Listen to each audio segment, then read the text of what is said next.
So it's coming up to Christmas and two of the heavyweights of the Sky Bet Championship are about to battle it out for the first time this season, trying to land a blow against their title rivals. Now, one man will be very familiar, first of all with getting out of this league, but secondly with the surroundings at Craven Cottage, having left Fulham for Bournemouth and the Vitality Stadium just 5 months ago. And we're here to meet him. That man is, of course, Scott Parker. Scott, thank you so much for spending a bit of time with me and the League of 72 channel. I want to get straight into Bournemouth right now, and then I'd love to talk about your managerial career up to now. I watched your first interview as Bournemouth manager, and I thought it was interesting. There were certain sort of, I don't know if they're buzzwords, they're just words that you obviously believe in. Can you remember which ones you imagine would be the three words that you used the most in that interview? Sorry, quiz straight off the bat. I was going to say, that's a tough question to open up with. That seemed some time ago. Process, development, project. They were probably the words what are coming to my mind now, whether they're right or not. So there's a few different bits, yeah. And process is one, which I want to ask you about a little bit later on, if that's all right. But you said young, hungry, hard work seem to be the words that came up again and again. Yeah. 5 months on, how do you think those things have kind of rung true in terms of those first 5 months? Yeah, I think they have. I think that epitomises probably our team a little bit in that sense, really. I think the identity of our team are exactly that, young players, along with some experienced players as well. Hungry team that want to be successful, and a front foot team, really. So, yeah, definitely. I feel them words probably represent what we're about as a team, really, and probably what we're about a little bit as a football club. Yeah, and do you feel like you kind of knew that going in? Is that something that sort of getting the job initially? It was the young players you were excited about? Yeah, there was an element of that, definitely. Obviously, once the opportunity come, then it was something I looked at, and I see the squad and I see the group of players. Regarding some of the young players, I'd be lying if I knew or suspected that they would produce what they've produced since I've been here, and we've been able to push them on and develop them on much quicker than probably anyone anticipated, really. But then the ones what I knew about, yeah, there's some very good, like I said, young players that can develop, want to be out of this division as well, want to be playing in the Premier League and want to further their careers. So, for me as the coach, that's definitely something that you want, really. You don't want a stale squad. You want people who are ambitious, that have drive, want to keep improving, really. And even though I didn't know these boys from initially, that impression was there with me, really. And what a great start it's been.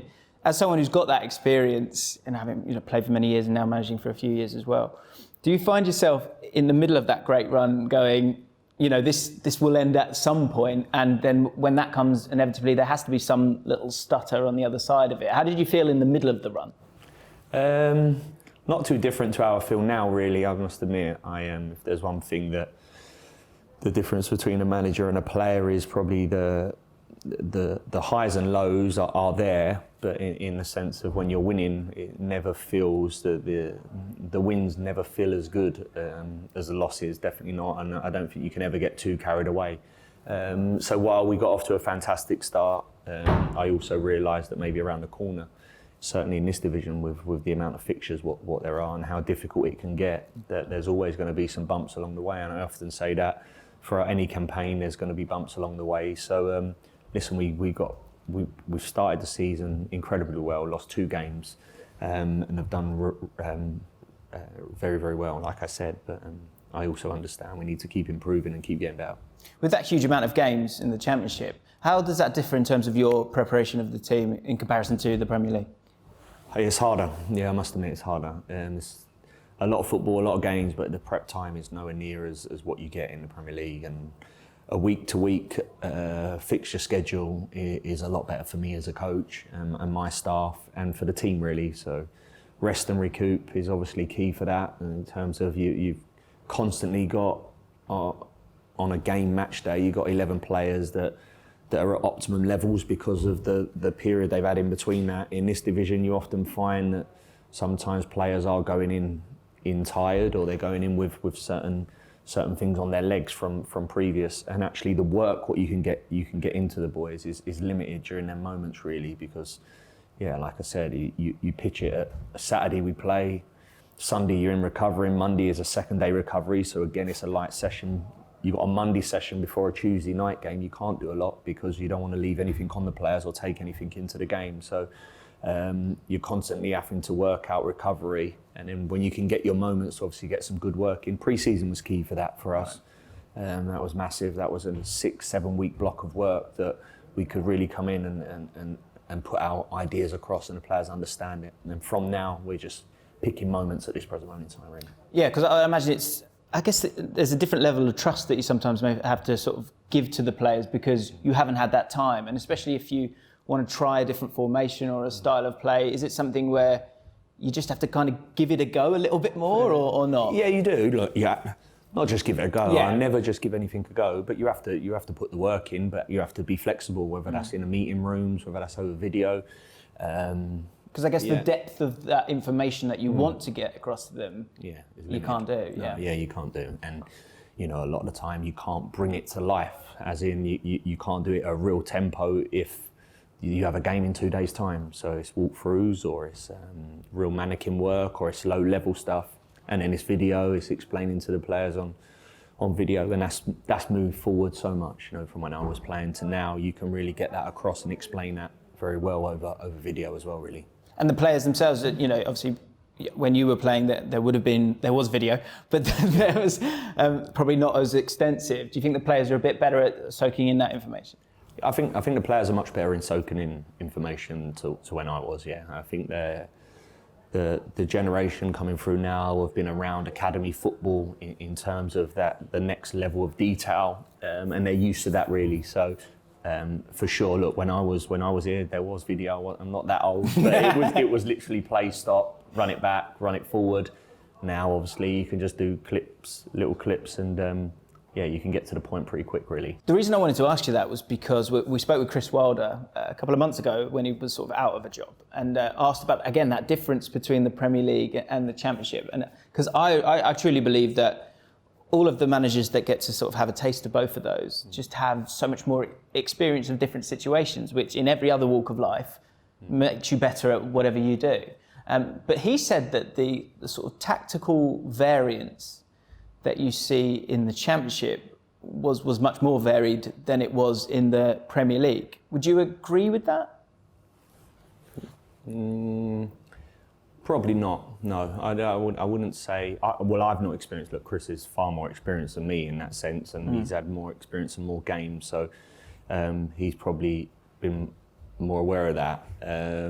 Look, the quality's there for all to see, and that's definite. Tactically wise, I'd probably say Premier League is more testing. I feel like you're constantly on it in the sense of trying to work out where you can gain a yard here or gain an inch as such, and obviously then offering to work out how I nullify the threat, what they're posing. I think a lot of that is down to quality, don't get me wrong, but in saying that also there's some top coaches what are operating at the top level in the Premier League. So I'd probably say Premier League, to be honest with you. My experience is one season, my experience is where that the Premier League was more testing at times, definitely. Okay. I'd love to dive into sort of, your managerial experiences along the road as well, because first of all, did you ever just dream of like a mid-table season? You've had a chilled one where we're moving towards something, we've got a bit of time. I'll be honest, it does feel like that as well. I've been, what have I been now? This is probably my third full season, and it feels like it has been foot to the floor. I must admit, it's been, I had my first full season at Fulham where pressure was cranked on to the maximum it could have been cranked on. I took over a football club where expectation was huge. I get that, and sometimes that's not easy in that sense. There was a lot of expectation with a club and a team at that moment in time. We were shot to bits, to be honest with you, being relegated. So it was difficult, and managed to go up via the playoffs. And I think we all understand the stresses of playoff football and the one-off game, and we've done very well. And then obviously the experience of the Premier League last year, where at times it was very challenging, because you're going into arguably the best league in the world, where the margin for error is so small. That at times it was difficult. I enjoyed it immensely, to be honest with you. I enjoyed the Premier League last year much more than I enjoyed the previous year when we had success and got promoted. But yeah, why was that? I don't know. I just felt that the football, how it was very, it is tactical. The details and fine margins, you have to work beyond work to get a point in the Premier League, and you need to be on it constantly. The level of detail you need to go to. That's not to say you don't have to in this league. Of course you do. But yeah, look, it's the Premier League. It's match of the day. It's everything you've grown up on as a kid. So you want to be operating in them top leagues really. So yeah, and then this year's the same. We've come here, started well. Expectation is massive. You haven't helped that either, have you? We haven't. Yeah, exactly. We haven't exactly slowed the expectation down with the start we've had, but that's fine. That's exactly where we want to be operating. I was going to ask you, with that playoff final, you spoke quite passionately about how extensive football management is. I was wondering, a couple of years on, do you feel like you've acclimatised a little bit more, or can you acclimatise? You've either just got you've got the spirit for the fight, or I think that is the case. Like I said after the, in the job we're in, you win a game. It's everyone's. You see it now. It's just modern day. It's just the world we live in, and the world we live in is that there's at times that people want to see, or where's the next story, where's the next manager. I'd like someone to do a documentary on them every time someone comes up with, or every week what manager it is, and then the following week is it next man. It's just a constant barrage, and that's part and parcel of the job. I get that, and trying to stay balanced is key. And I think that's what I stressed after. There was a lot of hard work that went into that season, a lot of pressure, a lot of ups and downs, which probably from the outside people would never have seen. I don't believe for anyone's second you're as good as what sometimes people make out, or you're as bad. So yeah, it was just that raw emotion of that really, but this is part and parcel of it. So yeah. Get on with it. Oh, you're still smiling, you're still here, so you must be and like it. And I love it. I love that's the reason I do it. I do it because of the pressure. I do it because, the day I stop fearing, the day I stop worrying, the day I stop fearing that my team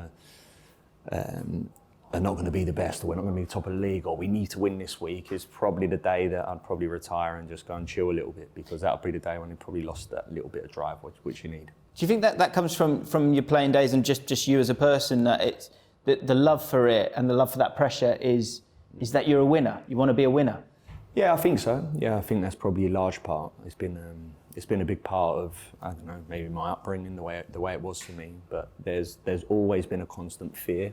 And the constant fear is exactly that, the fear of failure really. So I took that on as a player, wanting to be the best player, wanting to get every bit of me, or the best out of every bit of me, to be a top player. And now as a coach, when the pressure's even higher, my responsibilities are much more. Ultimately, I send a team out there on a Saturday which is representing the fans and representing the football club, and I have to take responsibility for that. And I want to do a good job in that. I want the fans to be proud. I want ownership. I want us as a team to be the team I want us to be, really. So when it isn't like that, or the fear of it not being like that, is what drives you on, really. It drives me on. Do you think from your playing days, playing for Chelsea, playing for England, playing for Tottenham, but also having relegation battles, having a great season but still getting relegated, do you think that range of experience gives you a different perspective from different managers? Because of course there are managers that haven't played at the highest level, but you're part of a group now that we're seeing, the likes of Gerrard and Lampard. John Terry will be a manager soon enough, I'm sure. And from the outside, they seem to look and talk differently, and I put you in that same group. It feels like there's just such high standards. Do you see it that way? Do you think you've got a different perspective as a manager? My perspective is probably a little bit broader, because, or me personally talking in terms of where I am, because in my career it was, like you said, I had 2 relegations. I won a league with Chelsea, or certainly I was around that squad and I smelt it, knew what it needed to look like. So, I think regarding me now as a coach, that's only broadened my thinking, and certainly put me in different situations in terms of, I've played with the best players in the world. I know how they operate, know how they think. know what they need. I've then on the flip side, I've played in relegation teams where it's been the opposite. Players are not good enough, players don't care as much, don't have that drive. How you manage one player to the next in them moments, because you still may need them just because they ain't doing things right constantly. Hence why they probably are where they are in their careers and they're in relegation battles, is they do have something, but do they have the whole picture? No, they're not going to have the whole picture like the players, what maybe you mentioned. But certainly for me as a coach now, I recognise that, and it definitely would help me, or it's helped me understand that. In terms of, you said that you can smell it, the difference of those two environments, I guess as someone who's sort of hardened to put forward and try and get excellence when it comes to output, certainly as a player, can you only sort of try and put those processes and principles in place and then hope for the best from those guys? Because I also think emotional intelligence is such an important part of football. Yeah. How do you cope with knowing what you want your standards to be, but also understanding the feeling of a dressing room when it's not going well? Drive. You have to drive it constantly. There is no day off. You have to just constantly drive it. And while you set standards and you set the bar, the key to it is being consistent in your behaviour or my behaviour, and understand that there ain't no shortcuts, and you just can't let people off the hook. Because when you sit in my position and you come into a new football club, you're trying to change habits with certain people, and habits it's very, very hard to change. And to change habits, something drastic needs to happen. So something drastic as in a bigger voice, a bigger punishment, harder work, and the next thing is being consistent with that. So no hiding places. Everyone's accountable. Everyone understands that if it's not right, then they will be accountable, and they will be told. So yeah, look, I have. Or I want my players to have world-class habits and see the game, and see not just the game, but see how to live your life the same as me. I understand that along the way there's going to be different ways you need to go about that, but ultimately it's that's exactly the drive, really. Final thing with this, because you hear a lot. This is from someone from the outside. That's why I'm so curious to talk to you about the sort of minutiae of it all. Is that you hear these phrases like "lost the dressing room," and I would imagine, yes, it's a results-based business, but you kind of dictate the tempo of that as well. So is it difficult at all to find the balance between being patient and being cutthroat when you need to be? Yeah, it's difficult. That's part of management.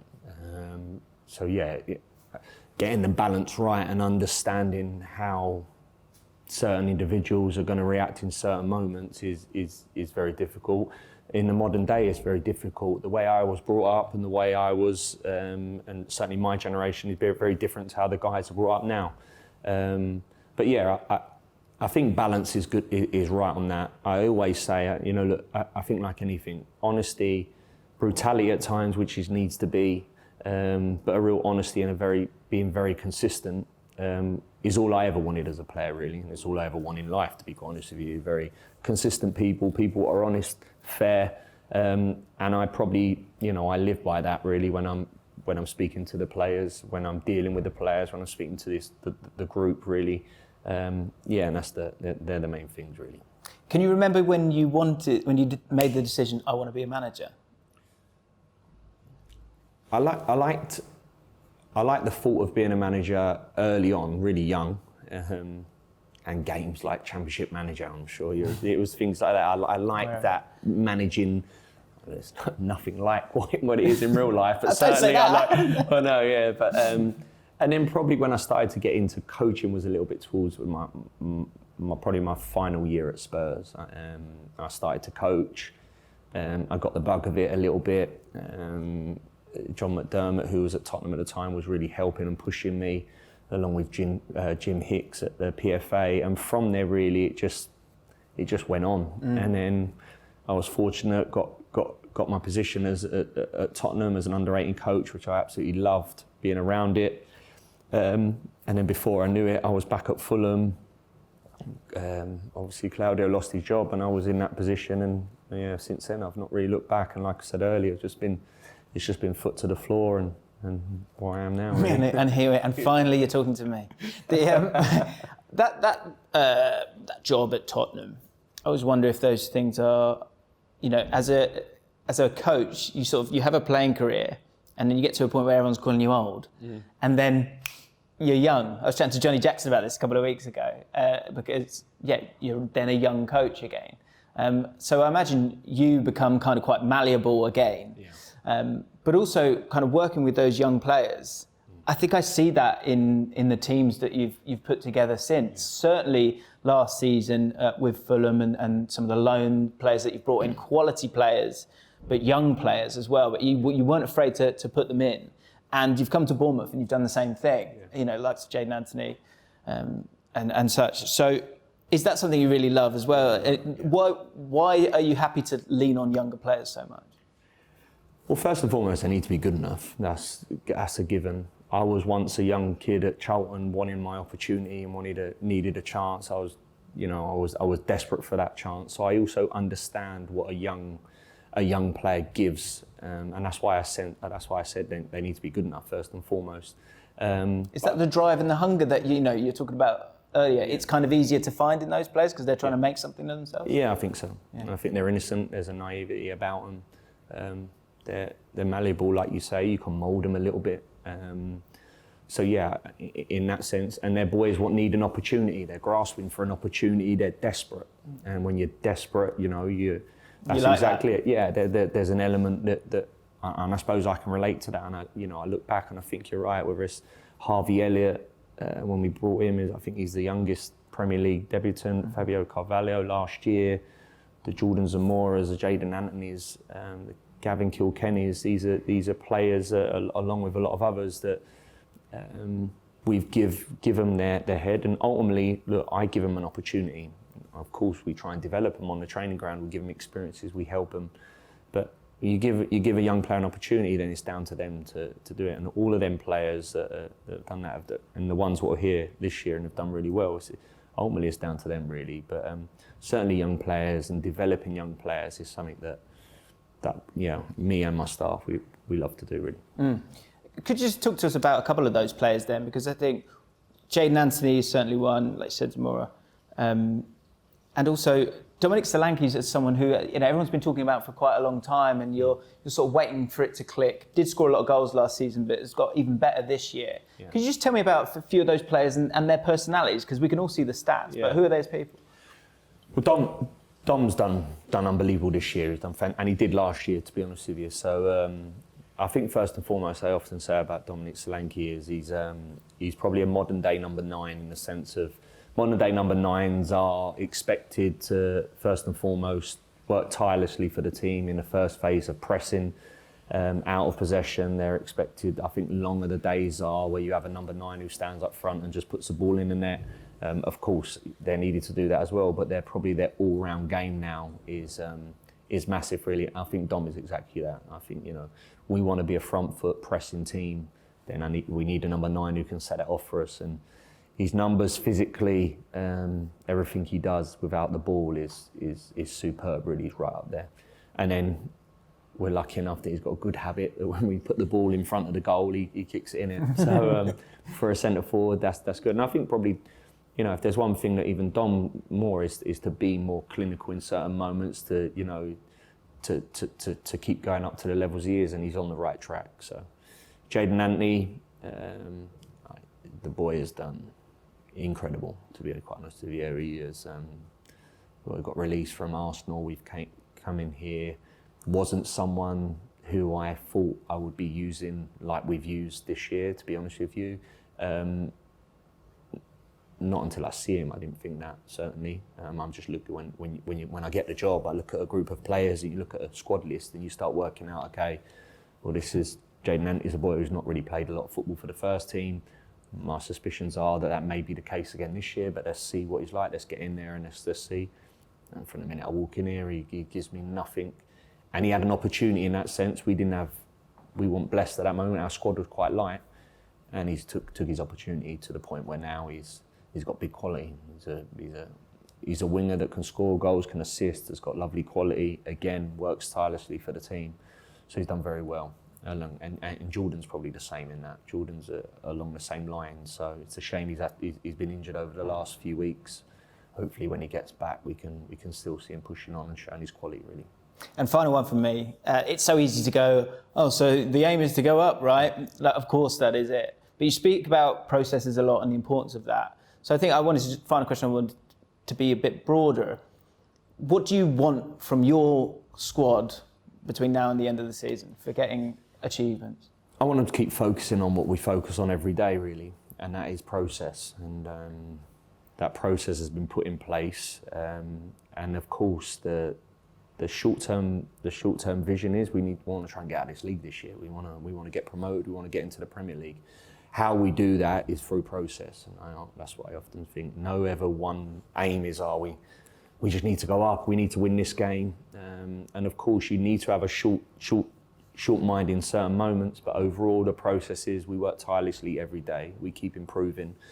We keep being very honest with ourselves through good results, through bad results. We keep working out where we need to improve and where we need to get better. And as long as that is our main drive, I know we'll win games. I know we'll get promoted. What's going to fail us this year, or what's going to stop us, is if we're not committed to that. If we're not committed to them processes, and we're not honest in the moments we need to be honest, we're not relentless when we need to be relentless, then along the way we're going to struggle. So yeah, that's exactly where we are really. We'll stick to them processes as much as we can. We'll drive it, and hopefully it'll be a successful one. If not, we keep pushing and we keep driving, and I know in the end we'll get there. Thanks for your time, Scott. Cheers, James. Appreciate it. Thank you so much. Top man, mate. Amazing. Cheers, pal.